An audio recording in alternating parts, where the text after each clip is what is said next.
Can we start? Should we? I think people are still joining. Yes. Okay. I'll wait. Maybe wait for another 2 minutes. Sure. Okay. Yeah.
Ma'am, we can start now.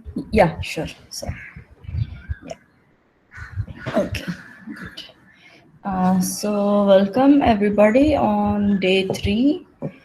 So yeah. Okay. Let me start sharing.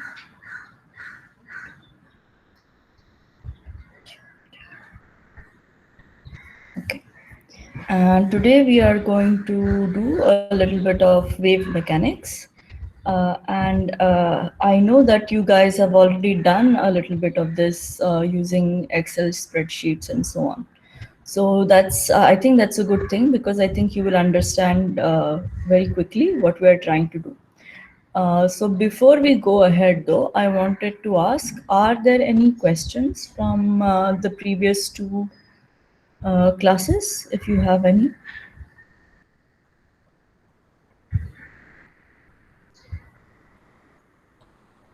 Okay, I don't hear anything right away.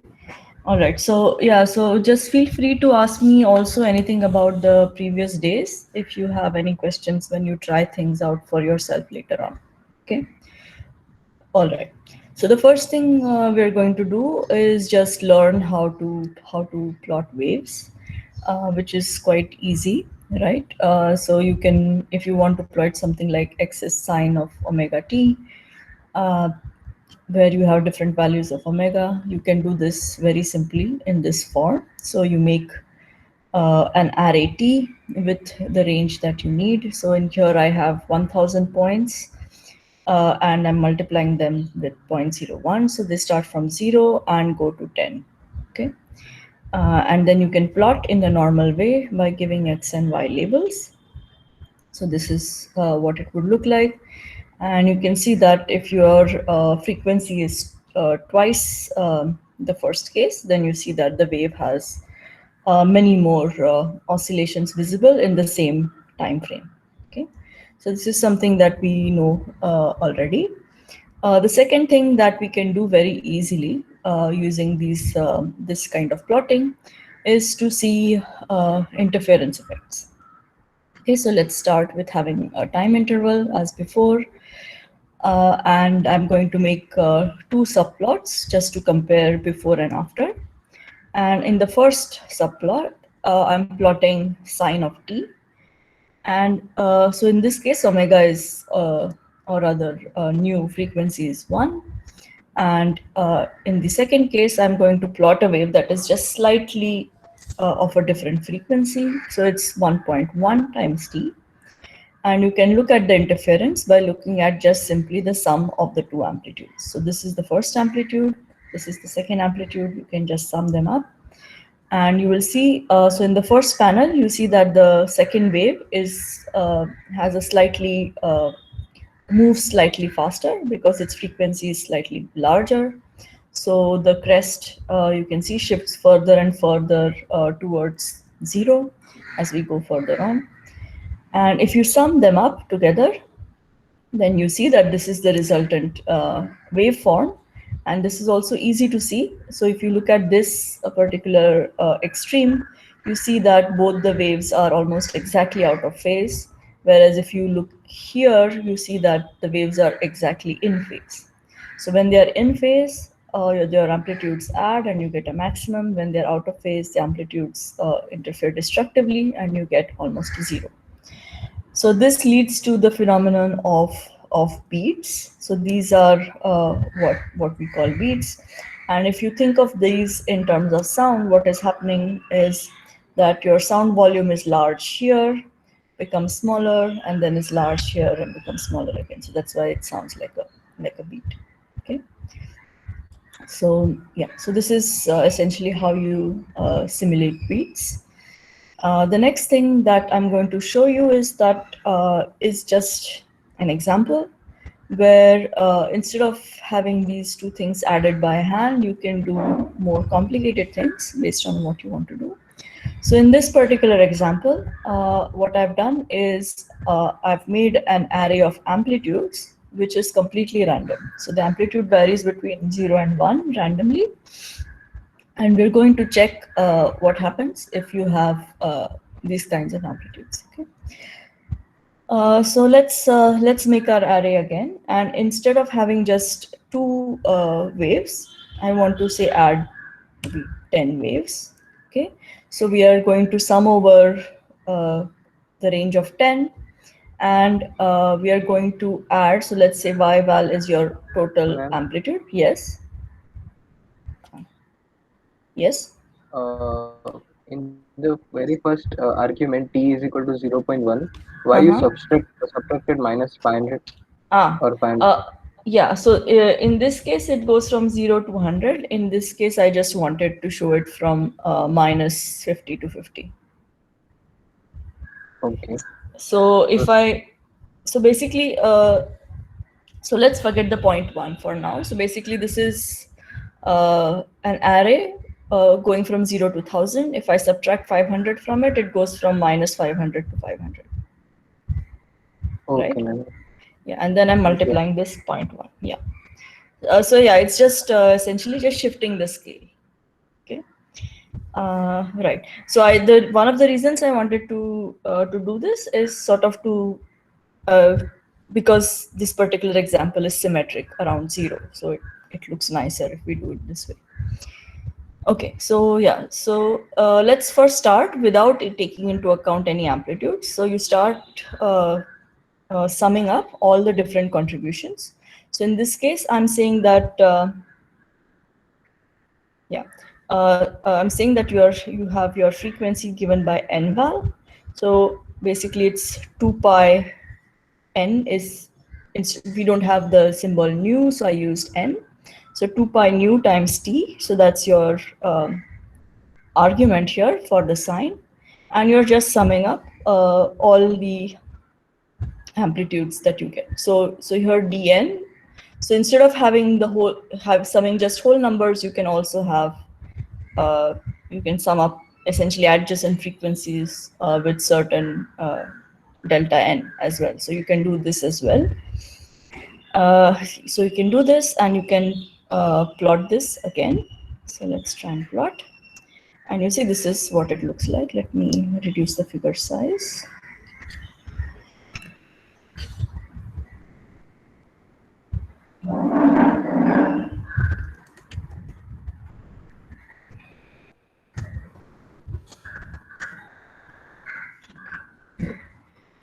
So this is what it looks like in this particular case. Okay, so you are interfering constructively here and here and destructively everywhere else. And I can ask now what happens if I include some random amplitudes. Okay, so we don't know what they are. Did something change? Right.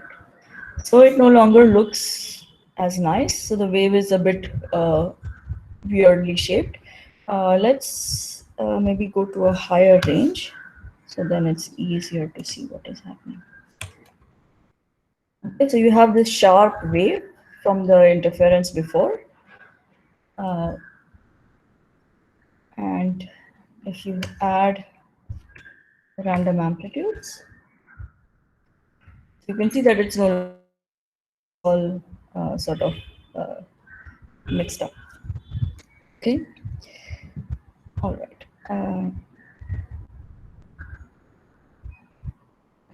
Okay. So this is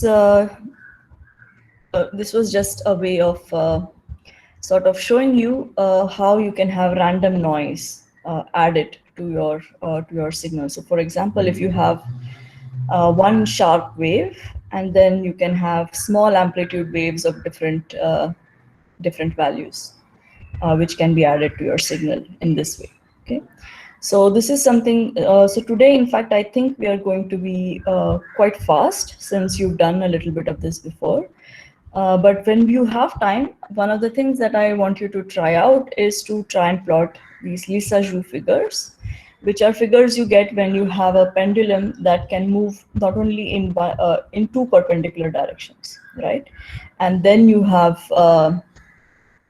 different frequencies in X and Y, and that gives you Lissajous figures. So the way you would do this is you would have X equal to some sine omega 1t, Y equals to sine omega 2t, and you would plot X and Y after a certain time interval. Okay, so that would give you these figures, which you can look at. Okay, so so the next thing that we're going to do, which is quite important, is to learn about Fourier transform. So what we've been doing so far, and I know what you've been doing also in your exercises, is sort of interfering different kinds of waves to get different waveforms, right? Waves of different frequencies. So Fourier transform is a way of inverting that that exercise and to get back the frequencies that you started with. So if you have a random signal, you can perform a Fourier transform on it, and it will give you what kind of frequencies does this signal have. Okay, so all right, so so this is something we did already. Okay, so let's go to the Fourier transform. Okay, so let's start with having our time array, and let's say we have three different frequencies that we want to interfere. Okay, so it's say 10, 80, and 100 hertz. Okay, and forget the amplitude for now. I'll tell you about it in a minute. And your signal then is the sum of these three frequencies. Okay, so right now, okay, so let's start with just two. So right now it's just 10 and 80. Okay, so it's just two, and we can run this, and you see this is what the signal looks like. So you have the one with 80. I've weighted it with a smaller amplitude. Okay, so basically now what this is looking like is you have a wave that has the 10 hertz frequency, and on top of that you have these smaller wiggles that happen at 80 hertz, right? So this is what your signal looks like, and the advantage of using Python is that it has a lot of these libraries that you can use. So there is a library called Fast Fourier Transform given by FFT, and the way you call it, so it's in this NumPy library. So the way you call it is like this, okay? And you give it the array of your signal, okay? And then there are certain normalizations that you have to do that is based on what kind of functional forms the FFT uses. But the main thing that you need is you need the sampling interval, which is the delta t between two time samples, right? And just using that, you can essentially, so the fast Fourier transform essentially returns you a complex array that gives the absolute value of which gives you, you can think of it as how much signal in this particular frequency do you have, okay? So this FFT array goes from 0 to 1 by t. So if t is your sampling interval, so if your sampling interval is 0.1, then the frequencies that the fast Fourier transform can probe is from 0 to 10. Okay? If your sampling is 0.01, then it can probe from 0 to 100 and so on. Right. So then what we do is we essentially also another thing that this fast Fourier transform gives is that the array is symmetrical from both sides. So the first and the last number that it gives you out is the same. So you only need to look at the first half of the array. Okay. So that is so this is how you do that. So basically, I just defined n2, which is Ma'am, yeah. is there a bracket not there after in the absolute argument? Where? No, it's okay. It's okay. Yeah. Sorry. Yeah. Yeah, so basically you define this n2, which is n divided by 2, and then this double dash means float. Okay, so it just takes the lower value of n. So if n is 5, then n slash slash 2 is 2, which would have otherwise been 2.5. Okay, so you basically take half the array and you take the absolute value of the array and you just take the first half of it. And then there is this normalization that you have to include because that's how the fast Fourier transform was defined in this particular library.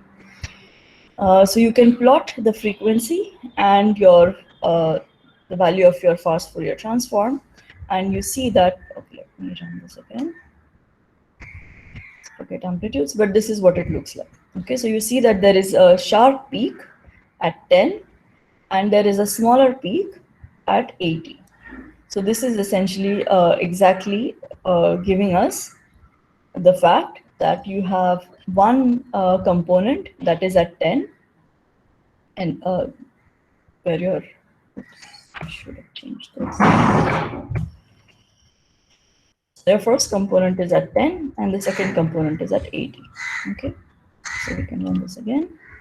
See, it looks the same. All right, and the heights of these essentially reflect also the heights or the relative amplitudes of these frequencies that we have. Okay. So you can see that it was so yeah. So I won't go into the overall normalization, but you can see that this is 1, then this is 0.2, and you can see here if this is 0.5, then this is 0.1. Okay, so there's an overall normalization that is that comes up here that you need to take into account. But this will show you what components of different frequencies you have. So we can also have a more random signal. So let's make a signal out of 3 waves like this. So we have these random amplitudes, right? Which give you amplitudes between 0 and 1. And you're going to multiply them to the 3 components that we have, right? So you have the component of 10, of 80, and the third one was 100, right? So you can run this, and you can see this is what the wave looks like. So every time you run it, it looks something different because now it's completely random, right? So every time it looks slightly different.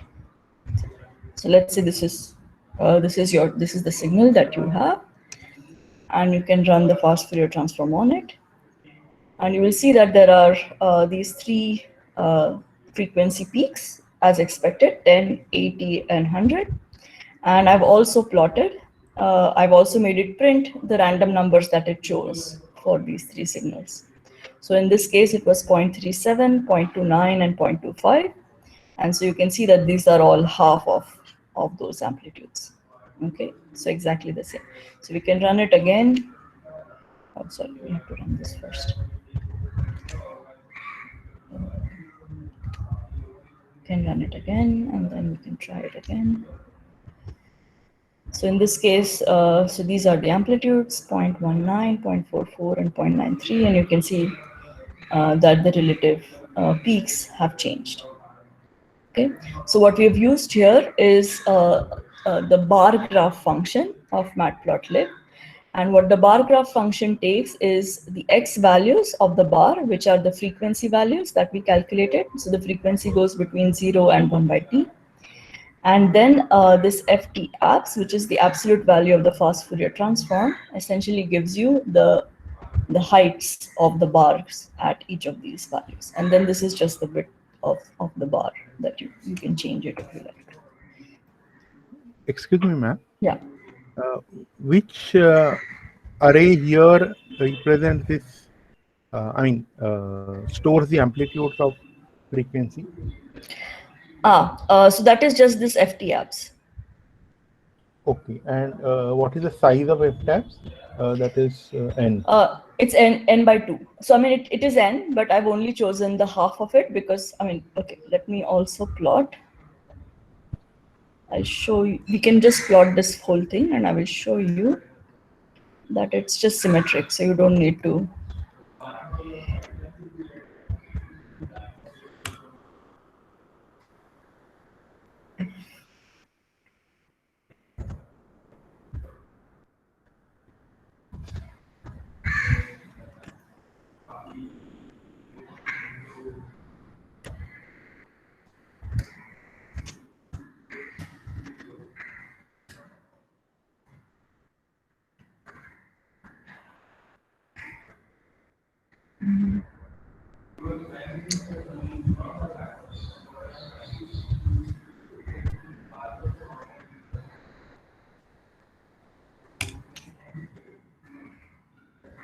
You can see if I plot the whole range, then it's just symmetric. So we can just use the half of it. No, I was wondering whether now on this frequency table or array, can we run the Fourier transform to get back what we had earlier? The Fourier transform of the Fourier transform. Yeah. Okay. So I've never tried this. Let's see. Yeah, let's see what happens. Okay. So we have to move everything the other way around. Okay, so let me at least copy this part. All right, so we have this. Okay, so now what we want is your T is FFT abs. No, F1 minus F0. Right. Instead of your signal, you now have FFT abs. And so I have no idea what is going to come out. Okay, so we're just trying this. Yeah, out. we can try. Yeah. Because one problem was also that when we get this symmetric plot, actually it is working on a real thing, and here it should be actually complex number. So yeah, no, it is a complex number. I just did not. So you get real and complex bins. Yeah. So in fact, yeah, we can actually also show that. So let me put this here, so I can do print FFT, say 2, and FFT and minus 2. So you can see that. So this is the complex number, and the phase is opposite. Yeah, opposite phase. Good. Right. So, all right. So what we wanted to do was to take the Fourier transform. The Fourier transform. So, okay, I've done this. N is FFT. What size is that? What we want? Yes, that's what we want.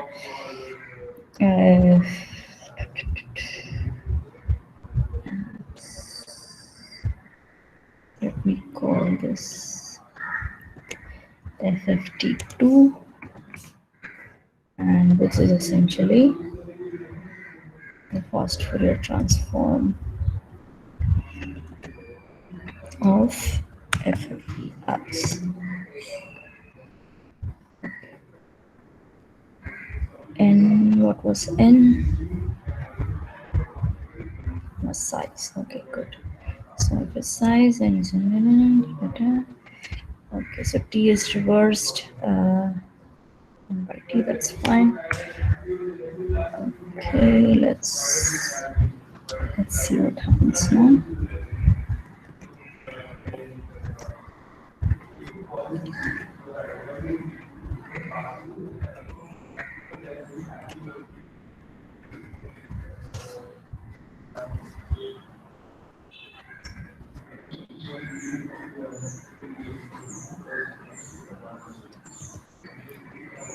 Will that be time? Yeah.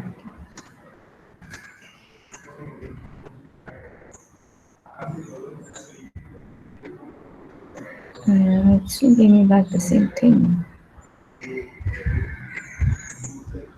Okay. F52.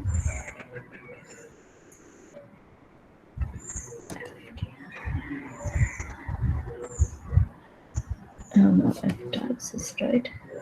52.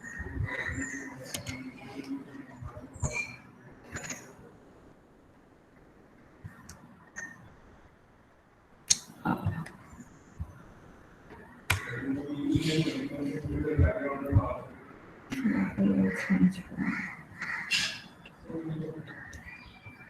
Okay.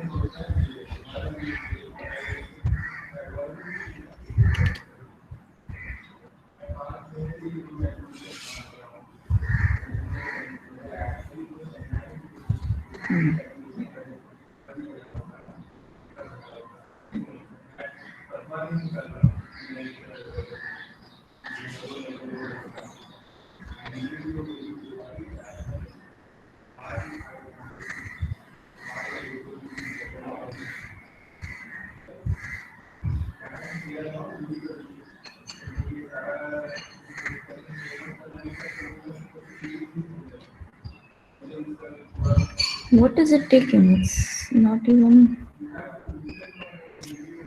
Whether I mean, that's why I first asked whether the size are same, size of arrays. Then we can directly. No, but I changed the sizes, no? Okay. No, but the error it is giving me for this thing doesn't even exist. Where is it taking it from? Then there are two Here. F in the tabs 2. FF tabs 2 and there is only F tabs 2 in slot bar. Is it? It's now. Sorry. So this should now. Yeah, that's fine.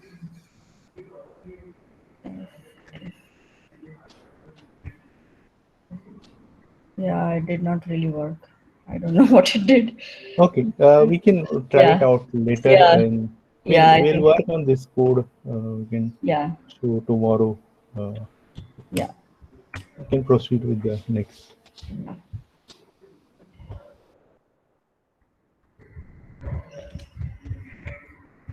Okay, so let's do this. Okay, so this, let me just put a comment.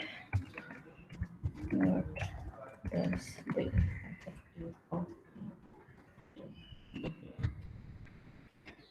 we don't know the answer to this, so we can yeah, so let's move forward. So just to summarize, so what this fast Fourier transform is telling us is it's giving us a way of getting back the original frequencies that we started with, okay, and their relative amplitudes. Okay. So now we move to a slightly different topic. So far we have only been talking about the time variation of the amplitude. Okay. But when we talk about, for example, electromagnetic waves and so on, you not only have a time variation, but you also have a space variation, right? So you can write your wave as something like this, kz minus omega t. Okay. And you can so your function looks quite similar, except now what you are saying is that at a particular, so let's say your direction of propagation is z. So at a particular z, by changing time, what you can measure is how the wave moves at the same z value. Okay, so that's what we're going to do now. So this was your wave at 0 seconds. So this is 1 second later. This is 2 seconds later. Okay, so let's try and plot this. So this is your graph. So this was what your wave looked like in the beginning. After 1 second, you can see that this trough has moved, and further this trough is moved further on. Okay, so yeah. So basically, for each z value, you can see that your amplitude changes as time changes. So this is just another way of visualizing your wave that moves both in space as well as in time. Okay, so the wave is moving forward. Okay. Uh, that's it. Yeah, so you can do the same exercise in the other direction. So you are fixed at a particular z, and now you're just observing how the amplitude changes as time changes, and you can plot that as well. So it's the same case at different z's. You can so here we had different t's. You can also do the same exercise at different z's. Okay, so the functional form is the same in all cases. You just change your z value, and you can plot, and you can see it still looks sinusoidal. So the reason I wanted to show you this is to sort of explain the fact that there is a change. So if you take a fixed snapshot in time, then you can see a variation with distance. If you stand fixed at a distance and just, so let's say you have a ball bobbing up and down on a wave on a lake, say, and then that ball also with time will trace out a sinusoidal wave. So these are both of these are important. So that you have a change in x and you have a change in or z and a change in time. Okay, and this is important because this is where the Doppler shift comes into play. Okay, so if you remember, the Doppler shift is something that happens when when the observer, which is you, has a relative motion with respect to the source that is emitting the wave. Okay, so you can already imagine what is happening. So there is some wave from the source that is coming towards you, and if you're moving towards the wave, then just focus on the crests, that you're going to hit the crests a lot faster. So it sort of seems when you hear the wave, it feels like it's coming at a much larger frequency. Whereas if you're going away from the source, then there's not only the time that the crest takes to hit your ear, but since you're moving farther, every time it takes a little bit longer, right? So that means the apparent frequency of the wave is going to be smaller. So that means the sound is going to be of a lower frequency. Okay, so let's try and see if we can get this as well. All right. So I've chosen as before some values for, so there's this time array that we have, and I've chosen some values for k, which is what multiplies your z, and let's stick with z equals to 0. So you're in a no, so let's fix z equal to 0, and you have your omega as 1, and the velocity with which you are moving, let's say, is 8. Okay, so this was what you started with. Okay, so you were at fixed at z, uh, and with no velocity. Okay. The second option that we are going to do is where we are moving away from the source. Okay. So then you have your z gets modified like this. And finally, where we are moving towards the source, where your z gets modified like this. Right. So this is just Newton's laws. Okay. And then we can just plot these three cases again. Okay. So this was the original frequency of the wave. When you're moving away from the wave, you can see that the frequency reduces. Yeah. And when you're moving towards the wave, the frequency increases. So you can compare, let me plot this again. Yeah. So you can see that the frequency is larger in this third case and smaller in the second case. Okay. Yeah. So another thing that if you want to test out is just by changing the brackets, you see that this Vt or other k times Vt is what changes your omega, right? So, so you can also, instead of just writing this full formula like this, you can calculate your new omega and then plot with the new omega, right? So the reason I want to show you this thing is to convince you that it indeed is that the apparent frequency changes. Okay, so here you're just thinking that your z is moving with a speed v, your z coordinate. However, you can think of this as a change in apparent velocity. Okay, so these are the plots with the new frequency calculation. All right. So this was about Doppler shifts. And yeah. Okay. So finally, the thing that I want to remind you, so this is what happens when a wave gets reflected or transmitted. Okay. So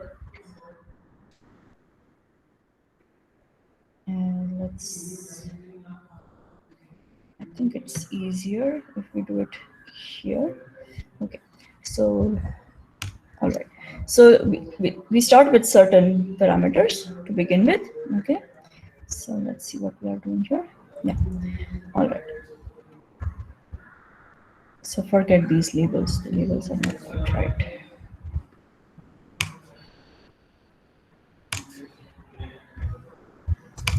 Okay. So this is just to plot and to show you what is happening. Okay. So if you start with a particular wave, so let me rename this to n. So now we're talking about frequencies rather than omega, and then omega is 2 pi times nu. Okay. So n. Okay. So you start with a certain wave with a frequency n. All right. And yeah, so these two are just the same. I just wanted to plot two cases. And when you reflect the wave, it changes its phase by pi.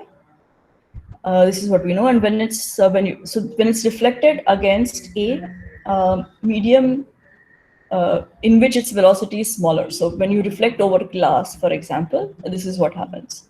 Okay. But if you transmit the wave, then there is no change in phase.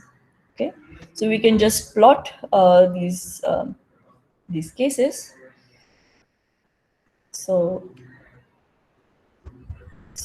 yeah, I didn't figure out how to make a barrier, but what I wanted to show you is that you have this blue wave that comes and it hits the barrier, and the reflected wave, which is the orange one, has the opposite phase, whereas the transmitted wave has the same phase as the original wave that is hitting the barrier. So you can assume that this is sort of the barrier that it is hitting. Okay, so this is the second component that we are going to use to understand the concept of an interferometer. Okay, does anybody remember? Sorry. Yeah. Can I interfere? Yes. Yeah. When we take reflected wave, that this one of the sign also has to change apart from pi. direction is reversed. Yeah. So The direction is reversed. if you Yes. if you do that, how does it change the wave? That's what I wanted to Let's see. see. Yeah, yeah. Do that. Oh, there's no change. No. Yeah, there's no change here. So yeah, so the direction is moving this way now instead of this way. So the orange wave is moving in the opposite direction. Okay. Right. Okay. So the reason I wanted to tell you this is because we want to sort of simulate an interferometer. So can somebody say what an interferometer is?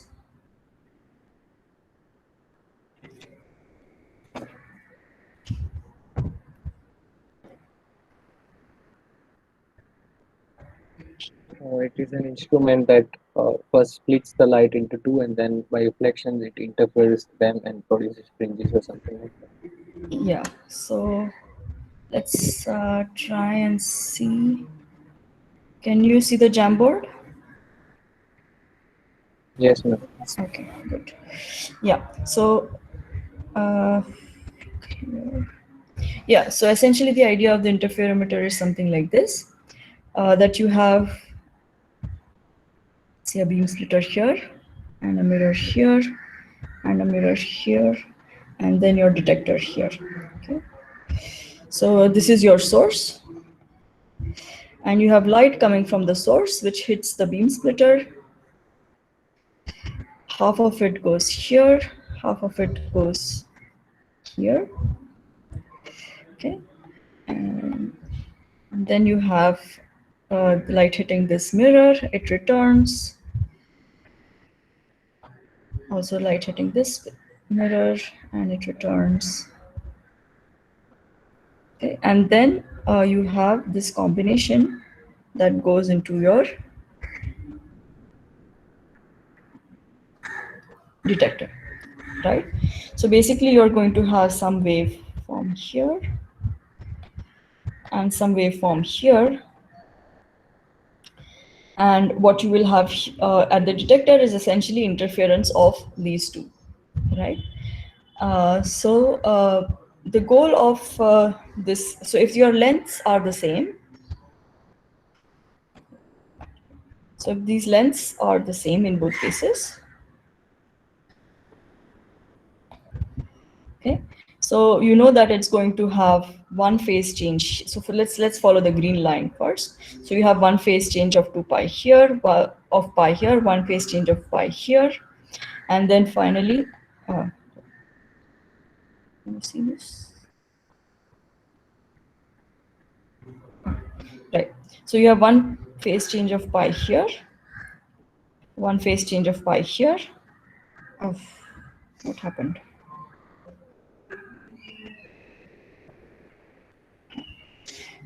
So there's two changes of phi, and then when you transmit, there is no change, right?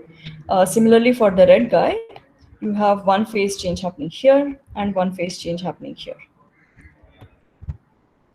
right? So you have overall the same number of phase changes. So if the lengths are the same, then you expect that both of these waves are going to be perfectly in phase, right?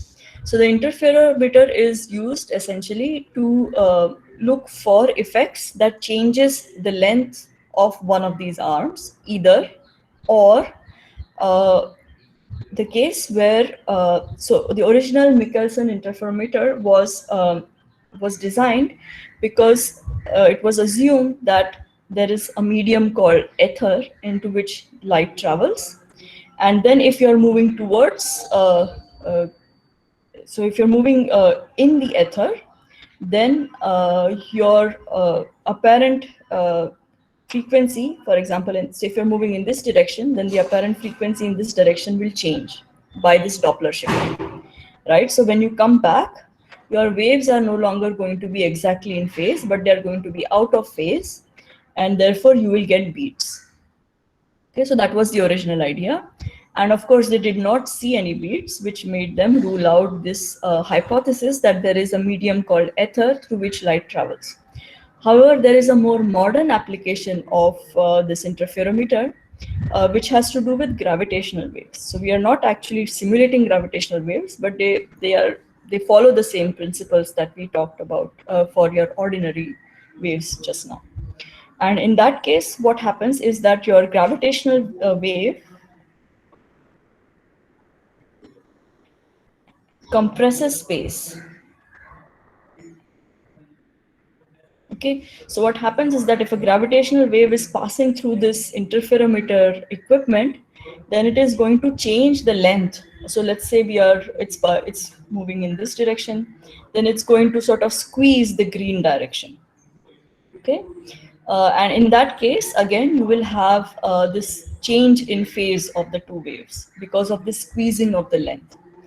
And then that is also again going to give you beats. So we are not going to simulate the gravitational wave case. You can do that as an exercise where you're changing the length slightly rather than the phase. But what we're going to do is the original Michelson interferometer type of experiment. So are there any questions about the interferometer?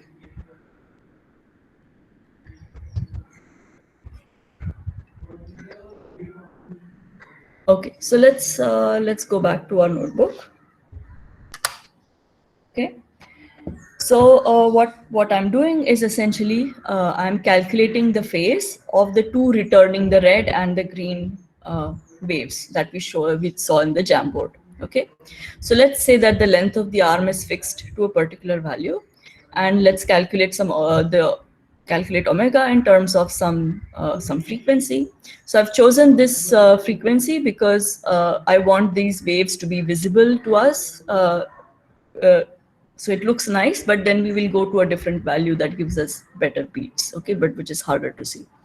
Okay, so we are choosing some value of omega, so that's 2 pi nu, and this was your original wave, okay. Then your first phase, so remember it has to travel the distance of L, so this is your first phase, and you had a reflection, so you had this factor of pi. Okay, then the wave returns from the end of the mirror, so you start with the phase that you had. Then you have a change because of propagation, which is given by this KL minus omega t.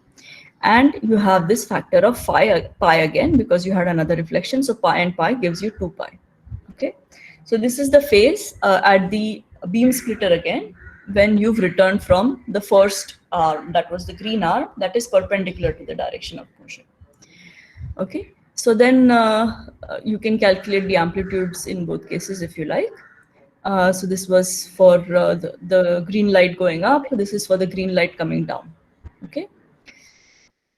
Then we can do this for the second wave, which was moving in the parallel direction to the motion. Okay. So in that case, you have, when you're moving towards the, yeah, no, sorry, this is away from the arm. Then you have this this formula, and then similarly you start with the phase that was at the end of the arm, and the wave is reflected, and then you have this. Okay, so you have again, this should have been a factor of, no, so the transmission has no factor of pi, the reflection has a factor of pi here, and then you can plot what these things look like. So that's what I've done here. So this is the wave going towards the arm, this is the wave returning from the arm, and this is the wave going towards the red arm and returning. So the red arm, you can see that the wave is, maybe we can make it slightly larger. Okay, so now it's a bit easier to see. All right, so you can see that the frequency here does not change. Essentially what is changing is mainly the phase, okay? And here you can see that the frequency is changing as you go away from the source. You have a smaller frequency, and you're coming back, it has a higher frequency. Okay, and then you can plot your final interference term, which is the first one that was reflected just is transmitted now by the beam splitter, so there is no change of phase anymore.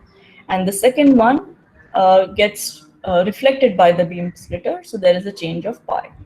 Okay, so that gives you this A test, which I can plot, and you can see that it gives you some some waveform which sort of looks like a beat, but you don't yet know that it is a beat. So let's go to to some values that I know look good as beats. Why you have plotted sine of that phase R2? Sorry, just Why a you second. have plotted that? So this is what the beat looks like then. So I've just increased the frequency, so it's harder to see on these plots, but then you see the beats more clearly. Yeah, so why have I plotted the sine of what? This phase? The A test is equal to sine of phase. Yes. I've not plotted the sine of A test. A test is the sum of the two waves that are coming back from the two arms, right? So we've calculated the phases. They were already waves, right? No, they are phases. So these are the phases. So it's the kx minus omega t form, right? And then the okay, wave, the amplitude of the wave is given by sine of the phase. okay, ma'am. Got it. Okay, good. So yeah, so this is what your beats look like. Ma'am, So yeah. what does the term phase 1R1 length of 1R1 does mean? I mean to ask, what does it will return? Length function? Yeah, so why don't stay on the line, so don't disconnect. So first let us go step by step. So what is this phase t1 calculating? It is the reflected wave which from the mirror it is going away. So it's not yet reflected, so this t1 is still going towards the mirror. Okay, it is the Yeah, transmitted. I mean, no, sorry, no, you're right. So it was the first reflection and going towards the end of the mirror. You're Yeah. right. Okay, so it is essentially an array that gives you the phase for this whole time uh, uh, what do you say, time array t, right? Okay. And then at the end of this, you are reflecting, right? So you Yeah. have to start your phase with where you were first, and Hmm. only then calculate what the change is, right? Okay, so this is a array, Yeah, so the this is an phase hold. array. Yeah, and we are picking out the last number of this array because that is what the phase was at the end Hmm. when it hit the other mirror. So So we this can length, directly do phase 2I minus 1. So minus 1 will represent the last element. exactly. So this is the last element. So, Okay. okay, good. Yeah. All right. So that's that. All right. So let's see where we are. Okay. So then, yeah. So I was trying to get the fast Fourier transform of this to see if we see something more. But yeah, yeah. The only information it gave me is that there is more smearing of frequencies when you have these beats. Which is expected, which just tells you. So what is happening? You have these beats because you no longer have just the initial frequency, but you have a change in frequency because of this motion towards and away from the source. And in that case, if you take the fast Fourier transform, so you started with some 10 frequency of 10, and after coming back and interfering, and if you look at that signal of the A test, then you no longer have just the frequency of 10, but you also have some nearby frequencies, which you expect because you have beats, so you have some nearby frequencies as well. Okay, so yeah, so I did not find anything super interesting to show there. So I think we can end at this stage for today, where we Ma'am, talk about the beats. Yes.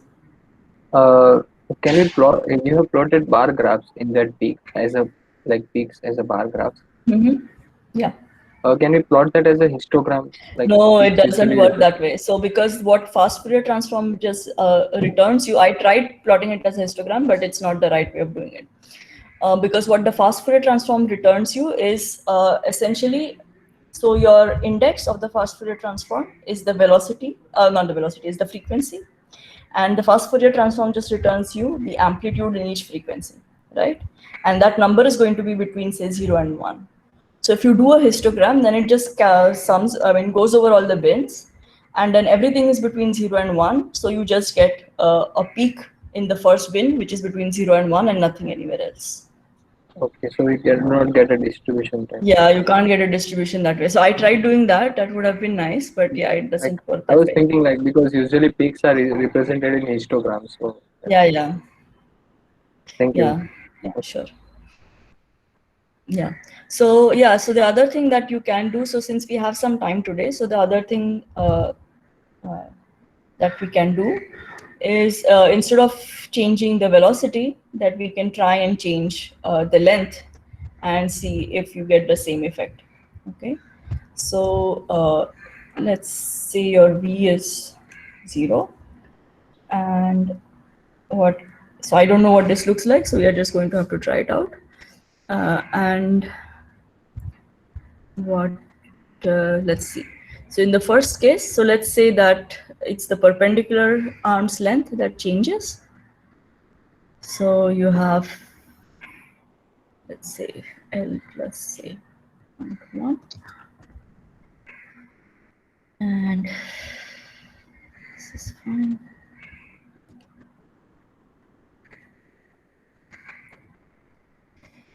And in the second case, you don't have, so we can leave this as it is. The length does not change, and V is set to 0. So maybe I should not have done it here. Copy this.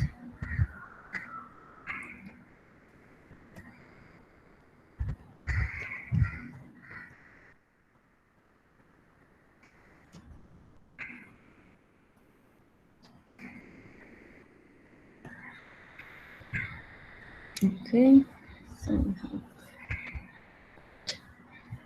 and let us plot.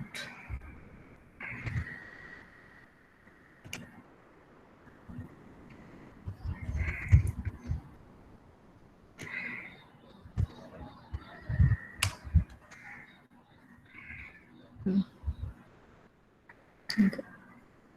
Doesn't seem to work right away.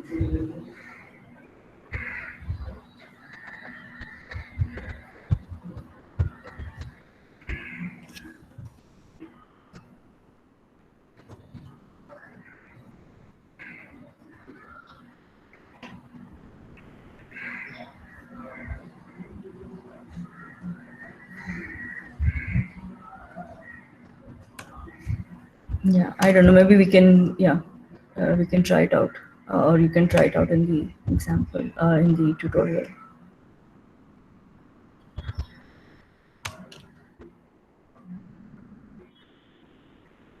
Super weird. What are we exactly doing here? So I was trying to see if we can still get the beats by changing the arm length rather than the velocity.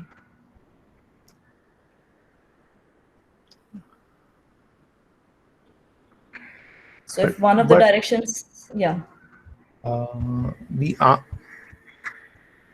arm length is will decide the phase at the end of the arm, right? Yes. And that is where we are reflecting it. Yes.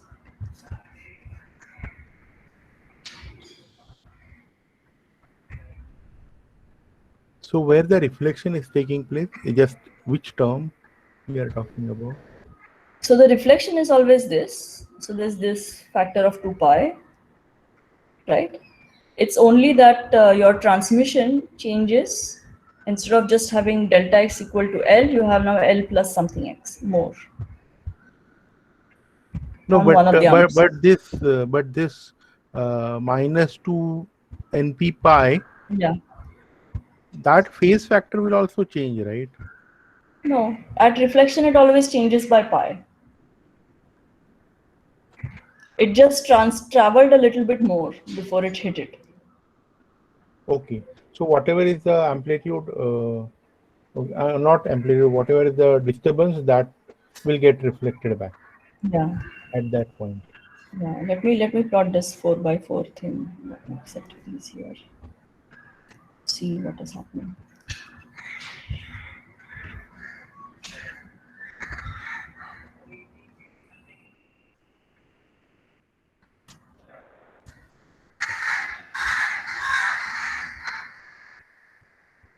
is already weird.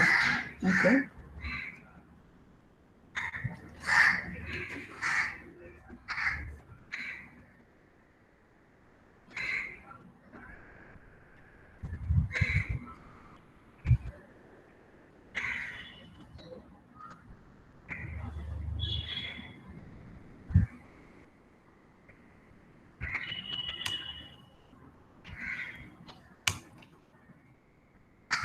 Okay, I think there is something strange going on.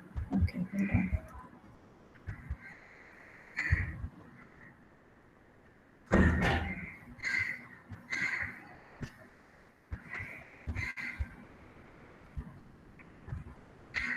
Okay. Right.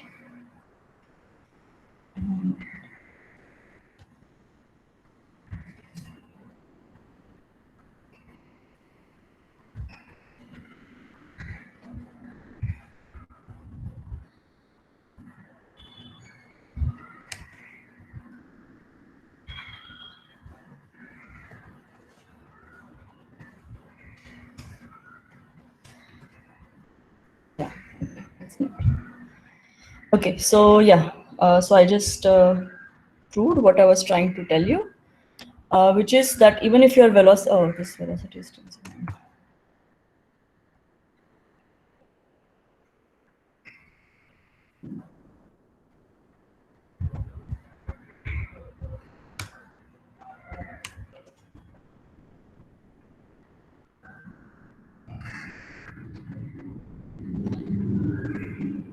Okay, doesn't seem to make a difference yet.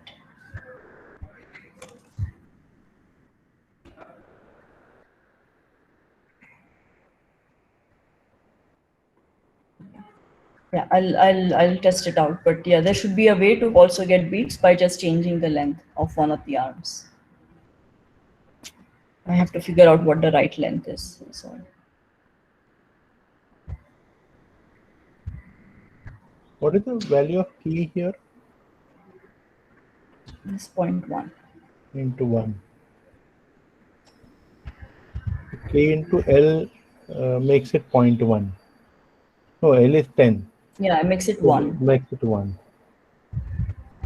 So this is why I was trying something like this, because we had this 1.1. And omega t,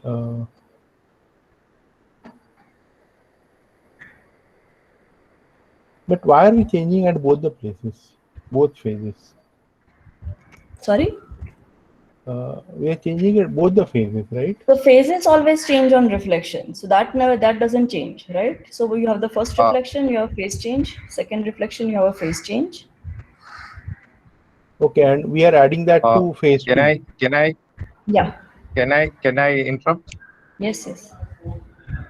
If you change the length, essentially you are changing phase. So beats formation comes if there's a change in frequency, not if the change in length.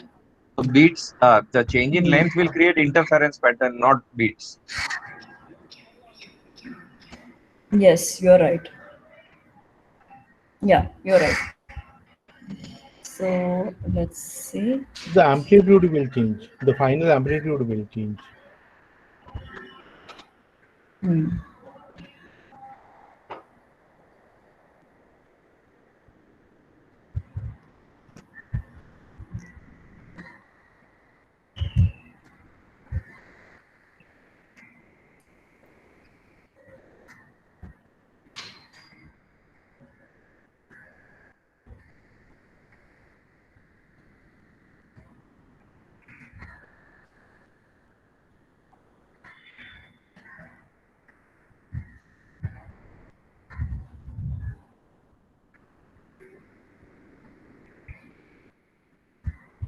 Yeah, so they are interfering destructively. You're right. So let me change this, and then we can change. You can see the change in the amplitude.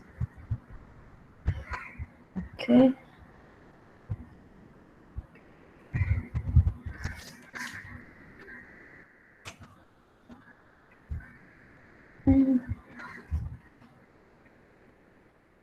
All right. So maybe let's do it this way.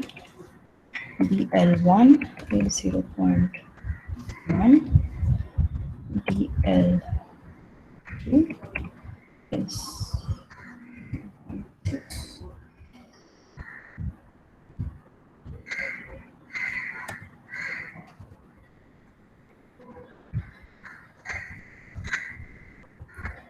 And I will call these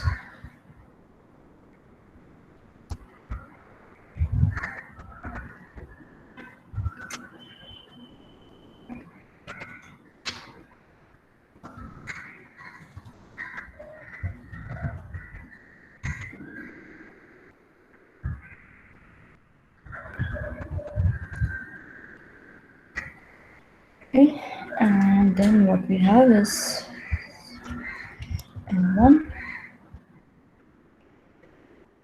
N1,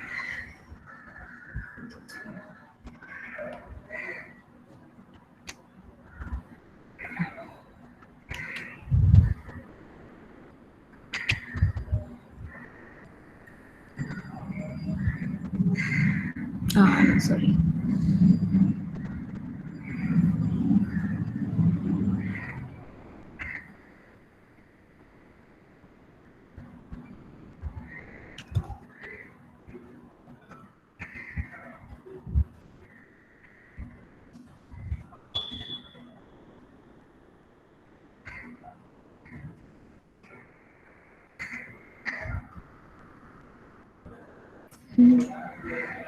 All right, so we had this. So E test L1 is this.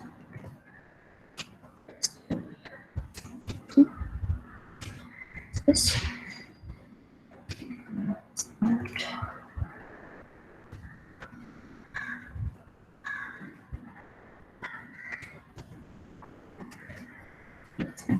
Okay, let's.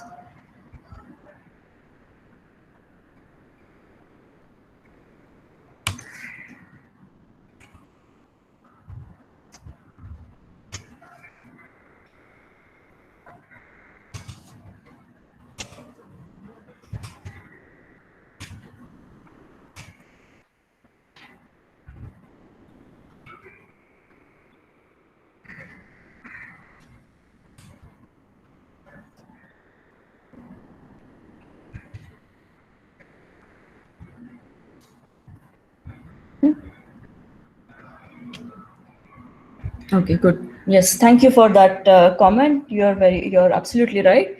So in this case, because it's your phase that changes, what changes is the overall amplitude because the overall interference changes. Okay, so you can see that if your length changes because of a gravitational wave passing through, then what you will have is different amplitudes. So based on the length.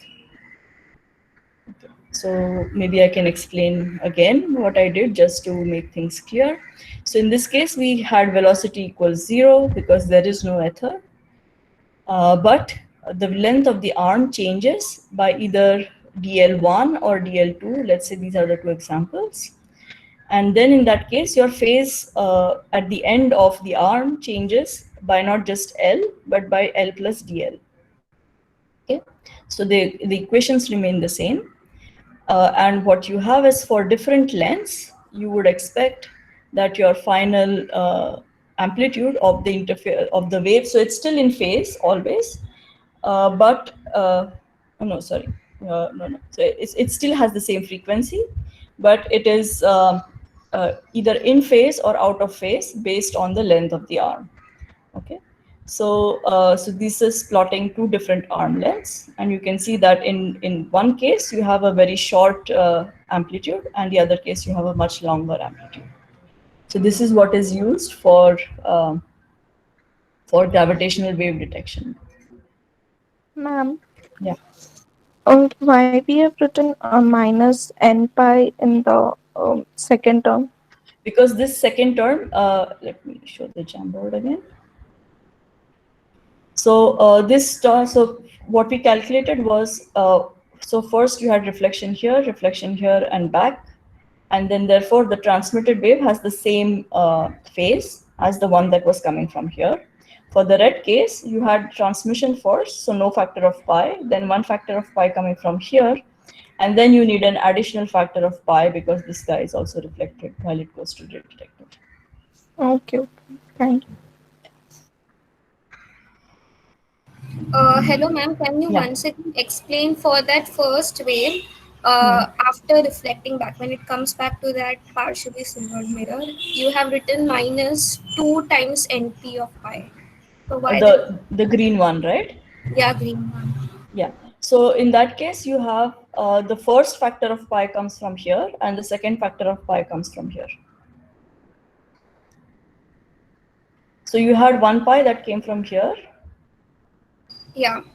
and then the second one that came from here.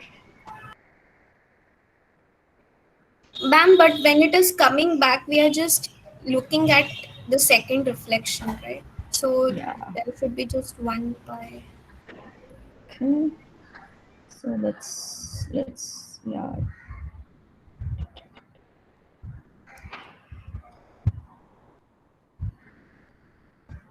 Alright. Let's see. Okay. So this is the end of the first term, and you're right that there should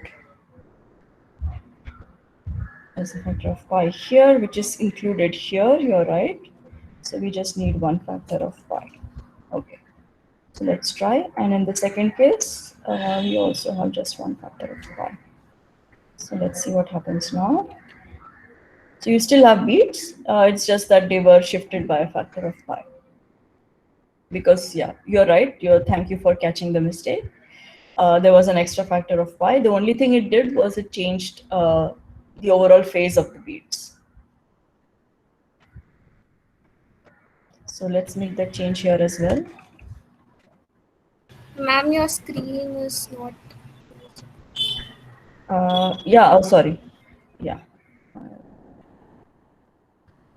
Yeah, sorry about that. Okay, so yeah, maybe I can make the mistake again and I'll show you what happens.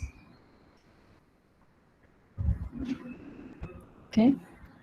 So we had this factor of 2, right? And then we plotted the beats. And this is what the beats look like. And then I corrected the mistake. And then we plotted the beats again. You can see there are still beats, except that they are just shifted.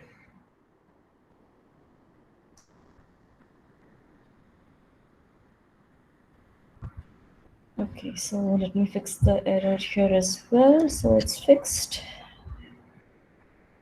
Good. Yeah, so this we don't know what it does. Okay. And this guy, let me go to it.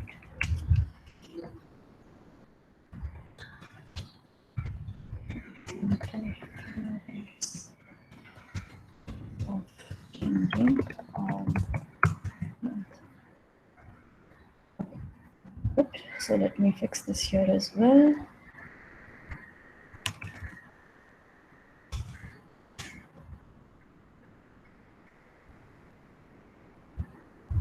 Okay.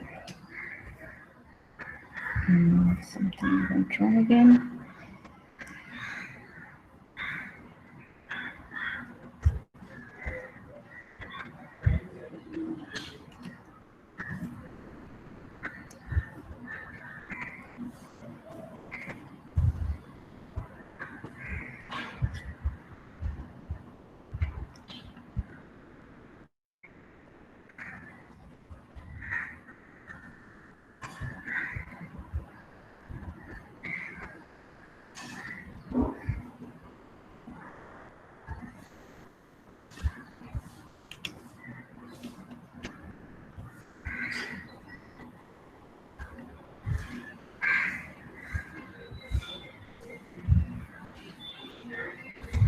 Okay, does someone see what went wrong?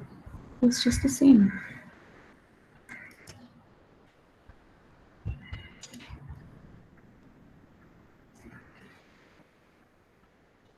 A1 R1, A1 R1 R2. Yeah, awesome. Hold on. No, the phase. I renamed these things and I forgot to. table. L1.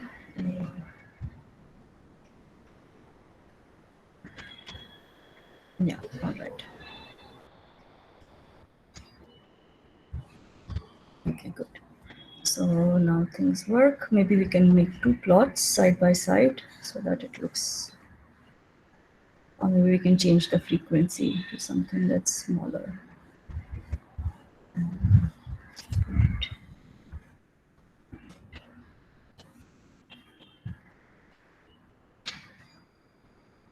Yeah, okay. So now you can see the difference in the two cases with different lengths. So these are resultants, right? These are resultants, yes. So this is the final result. Maybe. Okay, that's why the amplitude is very small, 0.03. Yeah, yeah.